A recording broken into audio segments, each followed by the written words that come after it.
Ready, Wendy? All right. Privacy off.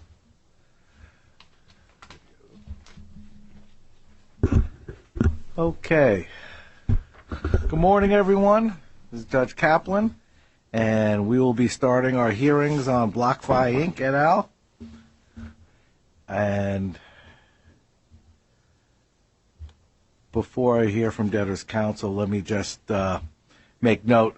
I anticipate this morning to be virtually all informational.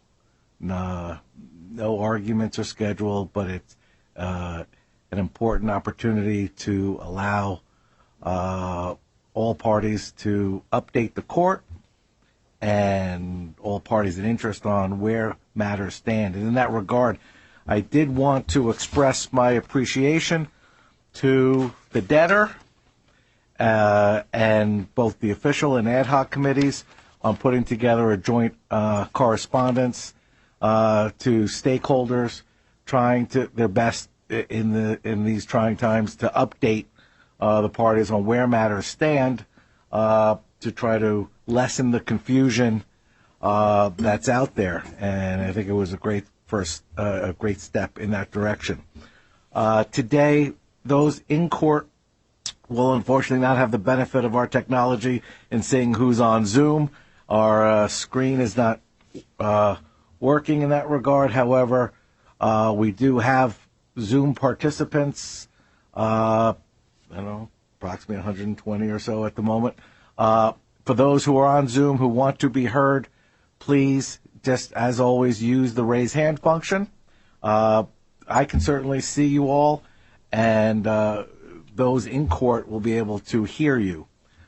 So at this juncture, let me turn to Debtors Council. Ms. Okike? Good morning, Your Honor. Christine Okike of Kirkland & Ellis on behalf of the debtors. Your Honor, we wanted to provide just a brief update on the debtors' cash and the current situation. So, Your Honor, there have been a lot of reports of BlockFi's potential exposure to Silicon Valley Bank. We have been all over this situation, and the short answer is BlockFi is fine. We have access to cash to operate in the normal course, including paying our employees and vendors. And we expect to have access to $37 million of the $278 million at SVB later today. Your Honor, the vast majority of the debtors' funds at SVB, approximately $236 million, are invested in highly rated money market funds. 50% is allocated to the BlackRock Liquidity Fed Fund Admin, and 50% is allocated to Morgan Stanley ILF Government Incel, both of which are invested in government securities, with SVB acting as agent on behalf of BlockFi. Once we get access to those money market funds, we will work with the U.S. trustee and the committee to make sure that we are in compliance with Section 345B. I know the U.S. trustee filed a motion on Friday, and we have every intention of complying with our obligations with respect to 345B. We want to thank the U.S. trustee and the committee, who we have been in constant contact with as the SVB situation developed and over the weekend, and who we've continued to have productive conversations with leading up to this morning's hearing. So, Your Honor, the short answer again is we are fine. There's nothing to be worried about here. And again, we thank the committee and the U.S. trustee for their cooperation in this matter. Once we have access to those funds and we determine next steps in terms of the bank account and making sure that we're protected and it's in a safe place, we will update the court, and I anticipate we'll have news on that, within a week or so. Thank you. I appreciate that. I'm sure it's a significant sigh of relief to those who are listening, who have an interest in the financial wherewithal of the debtor, and are relieved to know that it's not as desperate as it seemed probably to a lot of people in the room Thursday afternoon and Friday and during the weekend. And I do appreciate all counsel working together. In that regard, I know there's other matters on for today, but I would like to give the U.S. trustee an opportunity, if they wish to weigh in on where we stand, again, to either supplement or to modify what's been placed on the record.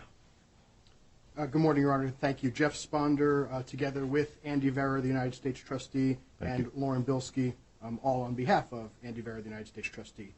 Your Honor, at all levels of the United States trustee program, we have been engaged to ensure the state funds are available and protected.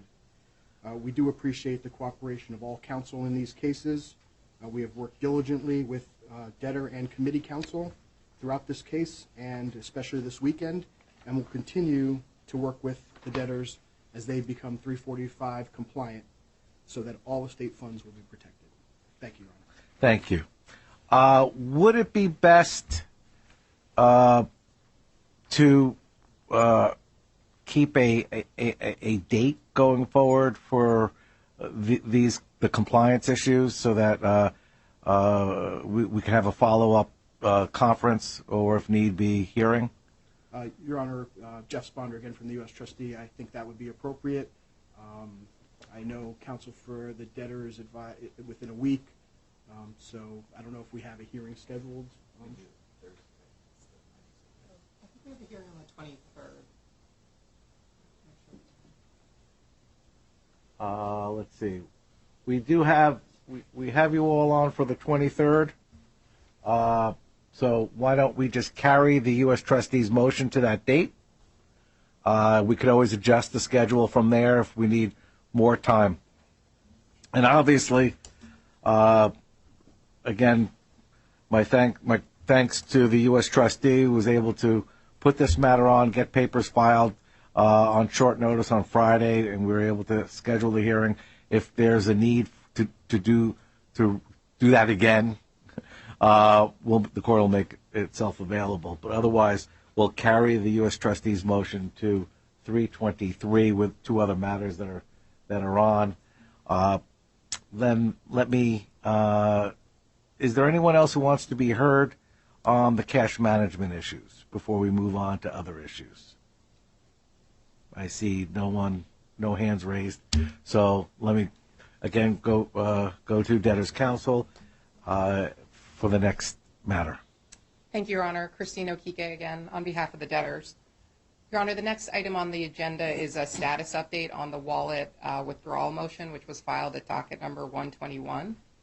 So last Wednesday, as Your Honor noted, the debtors filed a joint letter among the debtors, the committee, and the ad hoc committee of wallet holders to provide an update to BlockFi's clients with respect to BlockFi's request to return the digital assets in the wallet accounts as of the platform pause to their clients as soon as possible.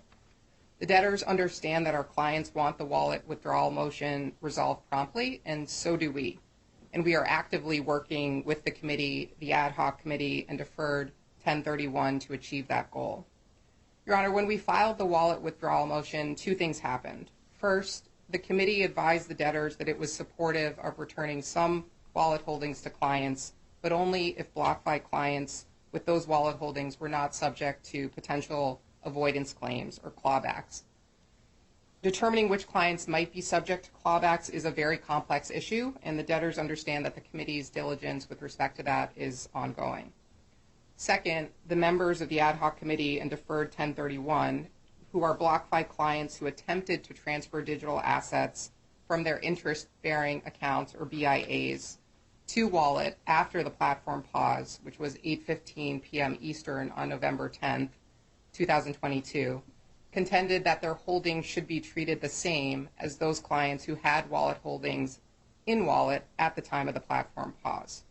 Both the debtors and the committee dispute that position, but the ad hoc committee and deferred 1031 have the right to have their arguments heard before the court. The debtors have provided the ad hoc committee and deferred 1031 with a substantial amount of information. We responded to about 60 questions that they had with respect to the platform pause and actions that the debtors took to help resolve this issue. But the debtors understand that the ad hoc committee and deferred 1031's diligence also continues. There are no open diligence requests from our perspective, and to the extent that they do have additional diligence requests, we would ask that they provide them promptly. Your Honor, we've reserved time on the court's calendar on April 19th to resolve the issue of whether the attempted transfers of the ad hoc committee and deferred 1031 after the platform pause should be treated as wallet holdings as of the platform pause. We really view that as an initial issue that should be decided before you even get to the question of dealing with potential preferences for people who are in wallet. So we expect to go forward on April 19th, absent a resolution or agreement between the parties before then. And we're happy to continue to work with the ad hoc group as well as deferred 1031 to reach a consensual resolution.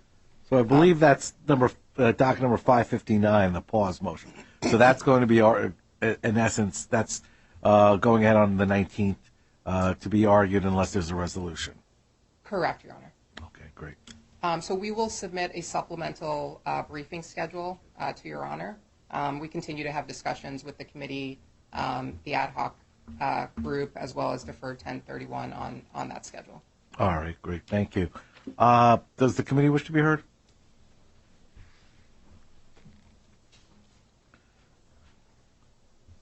Good morning, Your Honor. Kenneth Olet of Brown Rudnick for the committee. Just to reiterate, the committee does view it as important to return these funds to wallet holders as quickly as possible, as soon as it can be determined by Your Honor, or hopefully by agreement, who the wallet holders are. Ms. Okike mentioned the preference diligence. We fully expect that that will be done by April 19th. And the committee has completed its diligence into all of the factual issues surrounding the issues to be decided on the 19th. And unless Your Honor has any other questions, thank you for your time. No, thank you, Mr. Olet. Ms. Kofsky, I see your hand raised.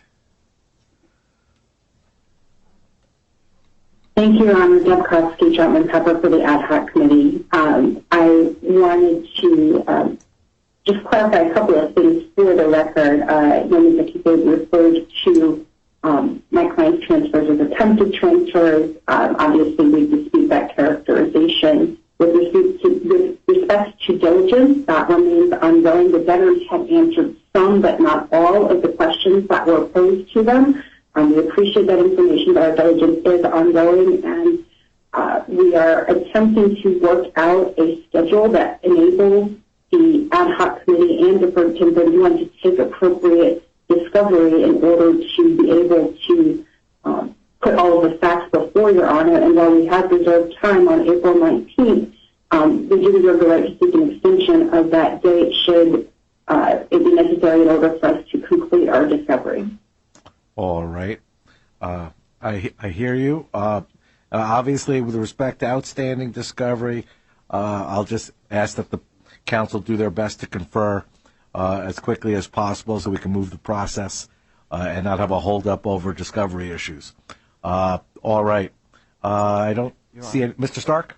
Thank you, Your Honor. With Your Honor's indulgence, I know that normally we handle each matter with one lawyer but I want to be constructive. And so that's fine. Thank you. It's very important to the committee that issues move along quickly and that this case moves along quickly. And this is an important issue. And I have absolute respect for the position Ms. Kofsky is raising. I just want to put a stake in the ground for maybe come back to it at a different date. We want to move this issue along. So I know we got our diligence done quickly. She has a job to do, and I fully respect the job.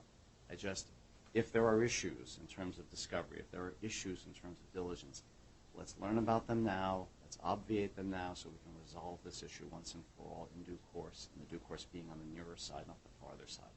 So that's all I wanted to say. No, I appreciate that, and I was going to follow up. I thank you. Follow up. I'd rather be that we have quick calls to resolve discovery issues in the short term. The court will always make itself available for a call, and we don't need motion practice. We don't need letter writing as much as just reach out and we can talk about these issues. All right? Thank you. Thank you, Ms. Kofsky. All right. I think Mr. Kenowitz, We Yes, come Your Honor. we come to the emergent matter. Yes, Your Honor. May it please the Court, Richard Kanowitz of Haynes and Boone, co-counsel to the debtors and debtors in possession. Your Honor, I just wanted to give you a quick status of the emergent matters. There were a lot of things going on behind the scenes that I want you to be apprised of so that if and when we get in front of Your Honor, you're not surprised. So, as you see, as you entered the order on docket 61, we extended the time for Merrick's to move our answer to 5-1. Right. Likewise, on docket number 60, we extended the pretrial conference date to April 19th. Expect that potentially to move it again. That was one of the matters I was going to raise. It doesn't make much sense if we're extending the answer to 5-1. Well, we were going to take it in chunks because, tomorrow is a trial in the emergent bankruptcy case. And let me get to Sure. that point. So, coming out of the hearing on January 9th, you directed us to file an amended complaint, and we worked on that. And the DOJ took interest in that and asked us for a copy, and we sent it to them. And that took weeks of discussions with them. And coming out of their review, they said to us in no uncertain terms, your amended complaint interferes with the criminal prosecution of Sam Bankman-Fried and other investigations and potential prosecutions, and that you also, by virtue of some of the issues raised in the adversary proceeding complaint, interfere with what they believe is the current civil and criminal forfeiture proceedings. We obviously looked at the law, we came to a conclusion, and the outcome of our discussions, because it's not an agreement with the DOJ, but you have discussions with the DOJ and they tell you what they think and you decide what to do next. Well, what we decided to do was file the amended complaint, but then ask Your Honor to stay it, right? And go through those issues as to why it matters for us to file an amended complaint and for us to stay it pending prosecution of Sam Bankman-Fried and the civil and criminal forfeiture proceedings, which unfortunately will be many years down the road and occur in the Southern District of New York if, in fact, we agree, and we looked at the law, that the Southern District of New York really has jurisdiction over the disputes, all of the disputes. We never got to that point of filing and seeking a stay because Emergent filed for bankruptcy. Right. So we have taken the next step to move to dismiss the Emergent bankruptcy case for a host of reasons. They're public records. I don't need to argue them here or point them out. Obviously, we're raising two key issues, the good faith of that filing by the JPLs in Antigua, as well as the fact that the money has been and the assets have been seized. And if the government is right, and I believe they are, then these disputes are not going to happen in any bankruptcy court. But they're going to happen in the Southern District of New York at some time in the future. So we're going tomorrow, and we're going to have a whole trial, witnesses, etc. We'll see what Judge Dorsey does. In the meantime, we are talking to the DOJ and Emergent, and I believe the FTX is also involved because they've tried to intervene in our motion to dismiss, to see maybe fiduciaries could come to the table and actually figure out the right path to not waste legal fees, estate resources, etc. I'm hopeful we get there. If not, well, we'll have our trial tomorrow and we'll proceed accordingly. The one thing that I want to put on the record that's crystal clear, Your Honor was very, very clear that you believe you have jurisdiction over the debtor's interest in the guarantee and pledge agreement and the shares to the extent now you have it or don't have it by virtue of the seizure. We're going to defend that jurisdiction and we're going to defend property of the estate no matter where it's litigated. And I just wanted to leave that on the record so that everyone is clear that we are vigilant in protecting what we believe are the victims of the FTX, Sam Bankman-Fried / Emergent fraud. Thank you, Mr. Kanowitz. Thank you. Appreciate the update. I don't see anybody on Zoom looking to comment further. I don't see any raised hands. Let me just ask, with respect to that pretrial date, do you want to leave it on for now, or should I be moving it into May? We didn't have a May court hearing to suggest that, but once we do establish it, yes, we should make an application, however you want it, on the record like we did or in pleading like we did last time, to move it. But yes, it has to be moved pending what happens in Emergent's own bankruptcy case. All right, we're going to get to scheduling. I have some suggested dates, and we'll talk about it before the end of the hearing this Thank you, morning. Your Honor. Thank you. I'll see the podium, Ms. Chavez. Ms. Chavez, good morning. Good morning, Your Honor. Jordan Chavez with Haynes and Boone on behalf of the debtors. Just two procedural motions that are both uncontested that we wanted to take up with Your Honor today. The first one is the motion we filed to extend the removal deadline at docket number 500, which was followed by this court's bridge order at docket number 514.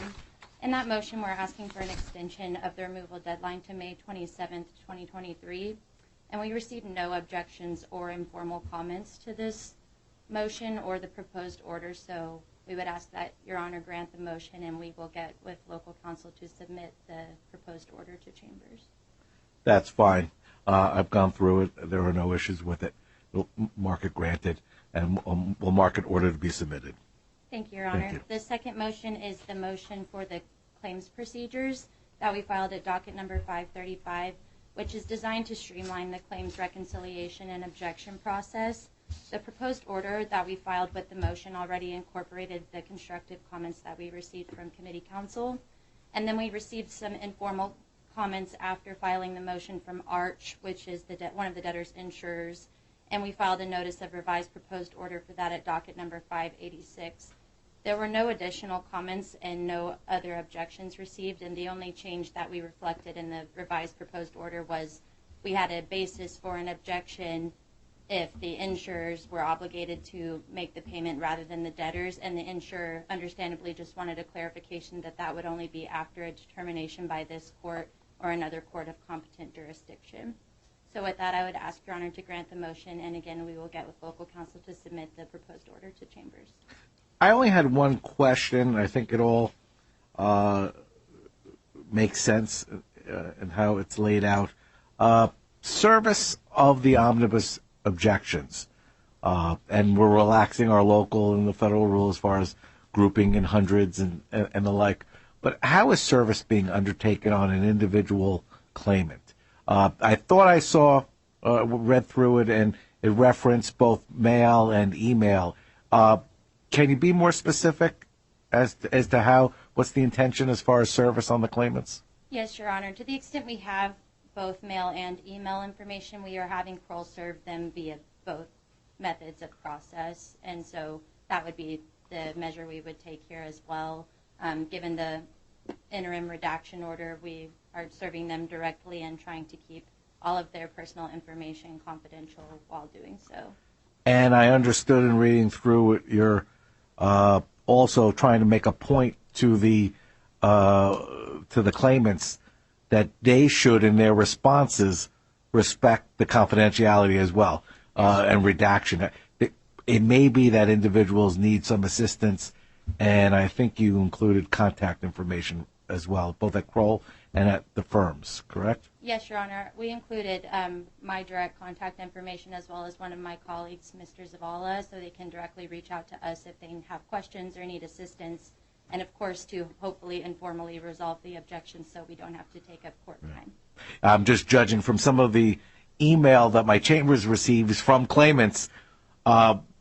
Unfortunately, claimants tend to be more liberal or loose unintentionally with their own personal identifiable information. We end up sealing and redacting their information we're not putting on the docket to protect them. So it's a difficult issue, but I think the notices are there to admonish them to be careful on their own end. I don't have any other issues. Anyone in court have any issues on the objection claims procedure motion? I know you've gone through it with all the parties. I've seen no questions. So it'll be ordered to be submitted? Yes, Your Honor. All right. Thank you. All right. That goes through, I think, what we had on our agenda. Mr. Stark? If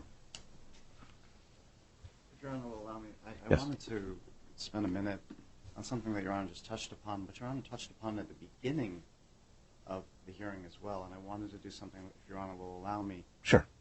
Your Honor mentioned the letter that the debtors and the committee and others circulated to the customers. Then Your Honor made reference again to the customer creditor outreaches to the court, perhaps to Chambers. I'd like to address that just for a moment, if I can. We, as a committee, acknowledge not only do we have a statutory and fiduciary obligation to talk to customers and creditors in the normal case. This is not the normal case. Right. Customers and creditors here lost their life savings, lost their wages, and they're worried, and we get that.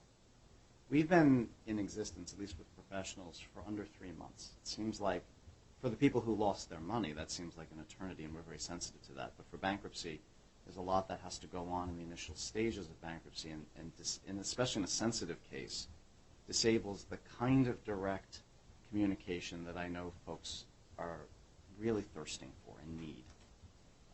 We set up a website, we have a Twitter feed, but we acknowledge, and we have to acknowledge, the number of inbound calls and emails that I know your Honor's chambers have been receiving.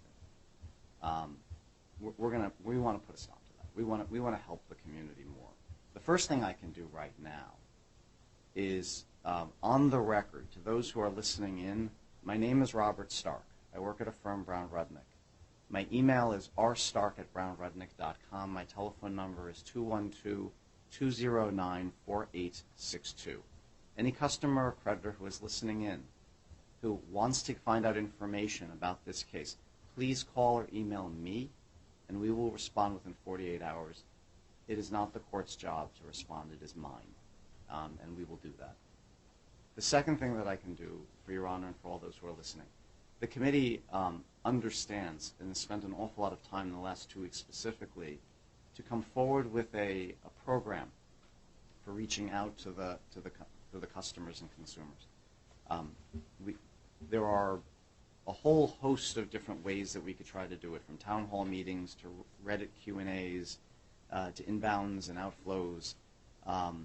We have to be thoughtful, and we have to be disciplined. There's an awful lot going on. Again, it's a very sensitive case. We have our own confidentiality issues and fiduciary issues, but we know that there's more that we can be doing. And so we are right about to launch, but for the issues of last week, we probably would have happened last week. Right. We're about to launch a program where we're going to be much more communicative with the community outside, and they will have much easier access to us. They will know our names. They will know that we're standing by. They will have information, much more information, but it won't be sensitive information that we believe might inhibit our ability to resolve this case quickly, but they will have greater understanding and less confusion. And so that's about to get launched right now. I just want Your Honor and everyone listening to know that. That's great. I appreciate that, Mr. Stark. I know my law clerks appreciate it, reducing the burdens on the court, but because we would just defer it to you all and send the names along. I think I look forward to the enhanced communication. I think it'll be worthwhile. I appreciate it. Thank you. Let's talk about some calendar events. Yeah. Just one item to tag along. And sure. We appreciate the committee, and especially Mr. Stark, taking laboring oar on communicating with his constituency. But just so you know, we get daily inbound both at Haynes and Boone and Kirkland and Ellis, and we respond by email, and we have a team working to get those creditors information about the Kroll website, the process for filing proofs of claim. So the debtors estate recognizes that this is I would say a choppy process, but one that needs to have all resources devoted so it's transparent and people have confidence that this case is moving forward, and one day they will be taken care of as best we can. No, I appreciate that. Appreciate the debtors' efforts. I just remark the Chapter 11 practice has certainly changed in a decade. The ability through the use of these claims agents, the websites, what I can't help but see and hear on YouTube and Twitter, changes the landscape, and I think for the better, and transparency, even the ability to make our hearings available on Zoom. So, and I thank the professionals for their work. I know it's difficult given that these are personal. This impacts the lives of many. Thank you. You're welcome, and on behalf of the state and all the professionals, we do appreciate Chambers dealing with these issues, and we're happy to be as responsible as you want us to be in connection with inbounds to the court. Great. All right. Thank you. Thank you again. So let me go through what I have coming up, and you can all correct me where we've missed something. Our next date is March 23rd. We have two matters that had been scheduled, the sale motion and the extension of time to assume or reject. I think that's 571 and 572. Those are still scheduled for March 23rd. We have added the carried trustee 345 motion. The next date after that is April 19th, in which we have what I call the pause motion, as well as the first, that's number 559, and the first omnibus claims objection motion that was filed. That's 573. Did I miss? And then there's another motion, Your Honor, where we're seeking to return the ACH payments that are held by Scratch to customers in California. Correct. Okay. Oh, and then it's anticipated that that date will also be a motion for exclusivity, to extend the debtor's exclusivity. All right. So a motion Will be filed in due course. Those are all intended for 419. Correct. We have a date that I've converted to an omnibus date. It was the date for the initial disclosure statement and disclosure statement hearing. That's May 8th. Since I know we need May dates.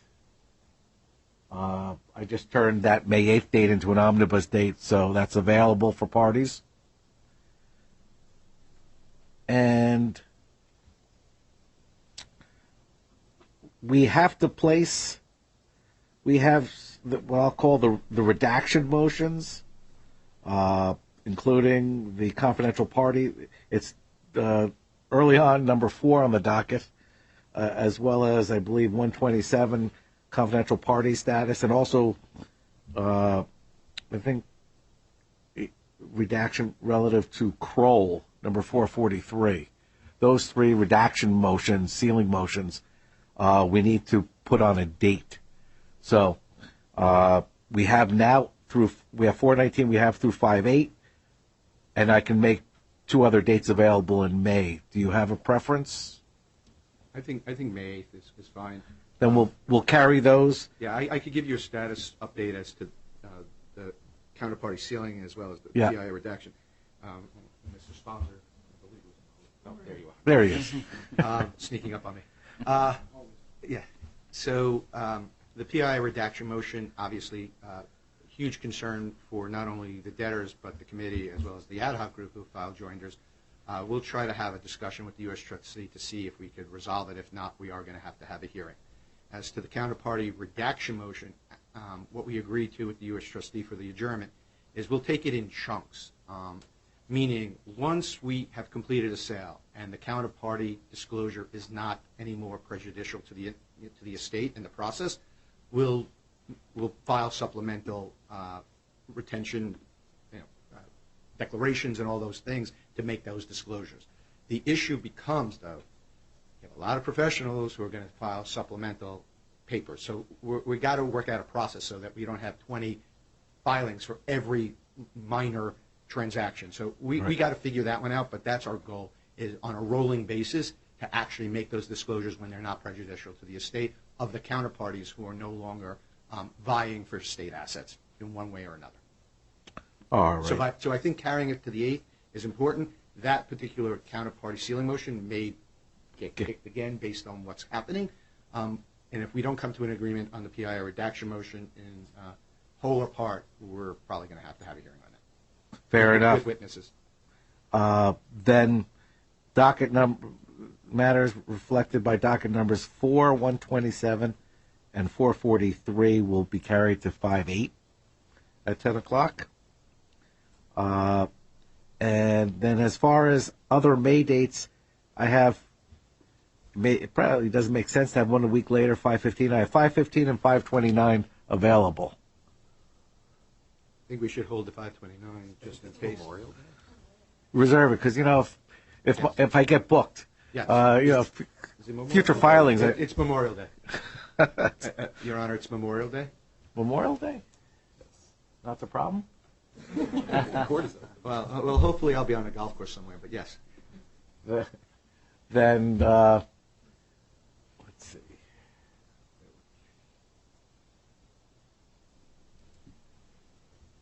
Well, we could do 5:22 in the afternoon, or then the next Monday is 6/5, June 5th. Trying to spread it out. Why don't we do 6/5 if we need to come back to court? Well, some of these hearings may very well be Zoom, Right. As opposed to being in person. While we like being in person, to the extent we need relief, we could always set something up. That's fine. And to the extent that emergent matters may arise, we'll schedule it either on my motion day, normal motion day, or as needed. Yeah. So just to bring something to the court's attention on the record, 2 class action complaints were filed, some of which have been served. The debtor intends on filing today an adversary proceeding complaint seeking to stay those pending confirmation in the usual course, under 105-362, and for all the arguments that have been made before we get to our complaint filed and that others have made. We're going to reach out to the plaintiff firms who started the class action lawsuits. There are 2, one in Jersey in the district court and one in Massachusetts, and we are going to see if they will voluntarily stay these proceedings, whether we do it in chunks or whether we do it wholesale. We'll discuss it with them. But if they do not agree, to avoid prejudice to the estate and any defaults or admissions which we believe is prejudicial, we will come before Your Honor seeking a TRO in first instance. So that might be later on this week, depending on how our discussions go. And we just wanted to alert Your Honor because we may be making that request, and then Your Honor could direct whether that be in person or by Zoom. All right, great. Then we'll see if there's a need, and then we'll decide how to go about as far as the hearing. I would anticipate Zoom would make the most sense. That would be fine with us, Your Honor. So, are there any other matters that anyone wishes to raise? Mr. Sponder? Thank you, Your Honor. Just wanted to piggyback off of Mr. Stark's comments to customers and just set forth on the record also that if customers do receive correspondence requesting their personal information, that they should reach out to the United States Trustee's office. Great. Thank you. Appreciate that as well. Quick question on the sale motion. Can we give a short update, or are we going forward with the motion? I don't know what transpired with the transaction. Yes, Your Honor, we do anticipate going forward with the motion, and to my knowledge, it will not be contested, but I don't believe the objection deadline has run. Okay. All right. Then we're good. I appreciate everybody's efforts, and reach out for chambers as the need arises. Otherwise, be safe. Take care. Thank you, Your Honor. Thank you, Your Honor. And we're done. Good. Goodbye. Okay, great. Thank you. Thank you Thank all. you.